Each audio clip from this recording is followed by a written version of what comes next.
So we have three branches of government that are each distinctly separate, but neither who can act much on their own, so they're checking and balancing each other. The legislative branch makes the laws and then has the power of the purse. So all money has to come from the legislative branch. We then have the executive branch, which of course is headed by the president, that enforces and implements the laws.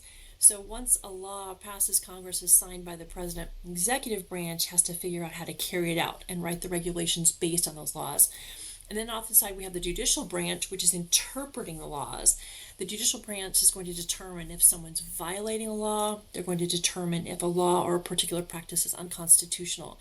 So when we talk about checks and balances, what we're saying is the executive branch does its thing, the legislative branch does its thing, the judicial branch does its thing, but they're all kind of have some overlapping powers. So probably the best example would be writing legislation. When we think of a law, laws are written by Congress, they are passed by Congress, and then they have to go to the president for the president's signature. So anything that becomes U.S. law has to go through this system where the president has a say.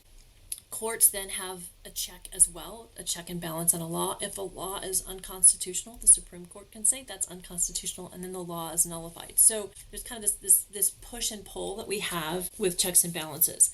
When we talk about something like USAID, you can kind of see the separation of powers and checks and balances working here. USAID was created by an act of Congress, and since it was created by an act of Congress, only an act of Congress should be able to shut down the agency completely. The frozen monies that have been frozen, at least temporarily, we're not sure for how long, were authorized by and appropriated by Congress, and then the president, then President Biden, signed that authorization and appropriation. So USAID entered into contracts that they were in now under last year's budget that had the law that set out our budget.